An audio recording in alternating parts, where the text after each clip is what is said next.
low flying it around a track as fast as you can is not a good idea. Lesson learned. Fingers crossed. I mean I'm crossing fingers. I don't think a bit of super glue and a bit of insulating tape is going to be enough. Cross your fingers for me. Home point updated.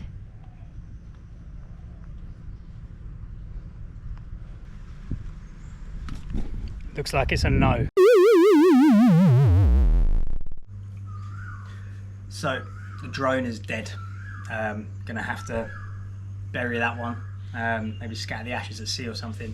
But there's lessons to be learned here. There's a lesson to be learned in every situation, right? It can be very annoying. I was very annoyed when I crashed that drone, mainly because it was my own stupidity, but also it sort of dawned on me that actually I've been using that drone quite a lot in the videos, and not to have it's going to be a real sort of, oh, it's a pain in the ass. But the lesson to be learned here is that if you treat things recklessly, don't be surprised when they break. And that goes for something as somewhat trivial as a drone, but I think that also goes for your body, relationships. If you treat things recklessly, they will break.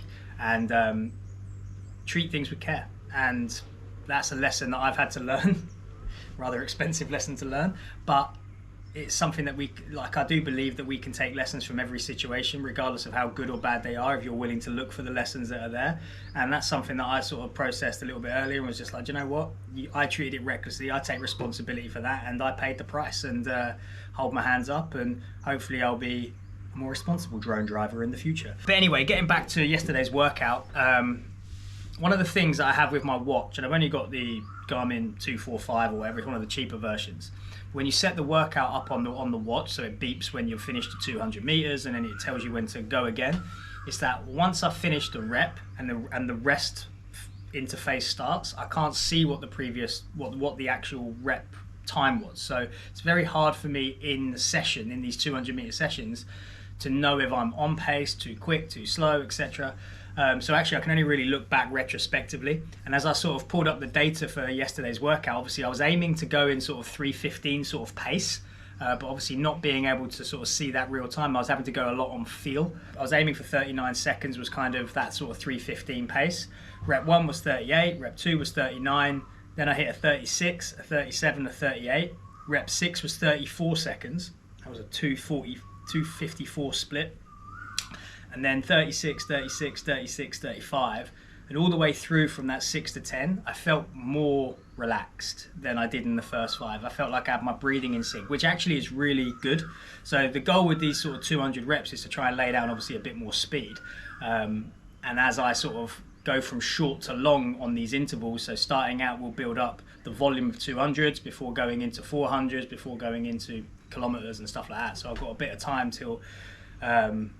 well, I haven't got anything planned moving forward. The plan when I come over here was when I have to do my visa runs, which is every sort of 60 to 90 days, depending on how I want to space them out.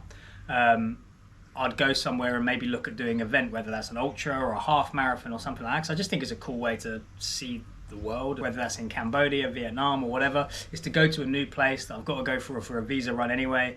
And I don't know, tick something off that you'll look back on. So I'm kind of steadily building depending on what I'm thinking of doing.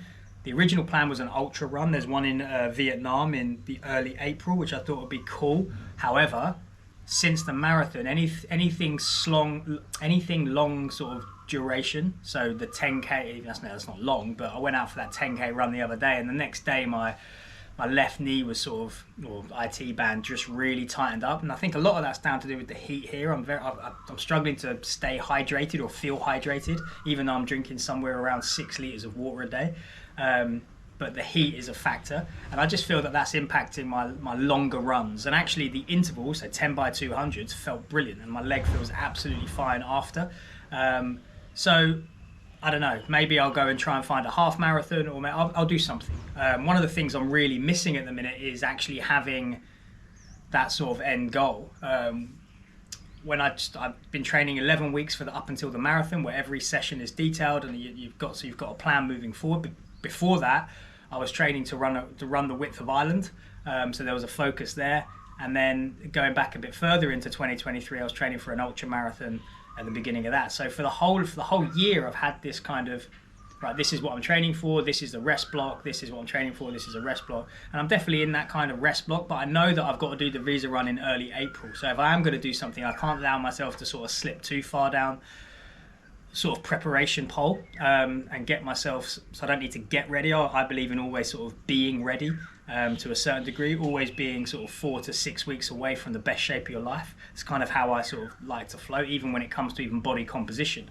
Never let yourself slip too far, remain sort of consistent and disciplined in your food and your training, and yes, allow yourself a bit of relaxation at times, but never fall too far off the path, if that makes sense. So that's kind of the plan. Actually, I'm feeling really fit and really strong, other than that knee on those long runs. So training's going sort of really well. This is actually episode number 21, which for me is sort of a milestone for me, right? So when I come over here and sort of implanted the seed in my head, at least, to do a daily video, I said, right, let's just do 20 videos and see how they pan out. And I opened the door for all that experimentation in those 20 videos. That was part of what I wanted to do, figure out what I enjoy making, what I enjoy doing. I know I've waffled on about this for over the last couple of videos, but it's just, these are essentially a journal entry, right? So me talking through some of the problems and stuff like that. So where was I? Yesterday's video being the one I kind of wanted to get to. And actually, like, I've actually really enjoyed the process. I've enjoyed having a daily creative outlet, something to kind of at the end of each day to try and put something together to release. And again, some of them are good, some of them are bad, some of them are me just waffling onto the camera, some of them are just funky little edits, and I actually enjoy that freedom to do it all. And one of the things that's kind of dawned on me is trying to figure out, I guess, as I've kind of been doing these for the best part of 3 weeks, well, this will be the 21st day, is trying to figure out what they are, like what are they, and maybe I don't need to put anything on them, but I think as I do more of them, they are going to kind of, I think there'll be episodes that are going to be aspects of who I am, right? There are definitely going to be training vlogs which are going to document my training. And I mean, complete transparency, one of the things I will be doing in the next sort of 7 to 10 days is opening my online coaching books. So if anyone's watching this and you're interested in some remote coaching, whether that is bespoke one-to-one coaching, or you just want some programming, maybe it's a hybrid program model, which is essentially how I train, then please feel free to drop a mention in the comments and I'll get back to you, or hit me up on Instagram. I'll put the link in the description below. So with that in mind, is that a lot of these are going to have to be sort of training orientated, because essentially that is how I plan to make my money moving forward. So there's definitely going to be some more introspective ones. There'll probably be some more funky edits that are just sort of daily vlogs, like tomorrow, for argument's sake, is that I've got my mum and dad are back in Koh Samui. It's their final day before they fly back to the UK on Tuesday. So I'm going to make a video about my day. It might not be too training related, even though I will be getting a training session in the morning. But that is life. That is life, right? So life isn't this linear pattern that is perfectly fits into a pigeonhole every day. Life is rough, unpolished, and can change on a day-to-day basis. And I think if I'm going to commit to a daily vlog, then, or a daily video essentially, then that is what they are going to represent, and some days and some weeks might be very training orientated, and others might be completely not training orientated, and giving me that freedom, as I've sort of mentioned before in the past, is kind of where we're at. So I'm happy to kind of get over that sort of 20 video milestone, and yeah, I'll wrap that there. See you guys tomorrow.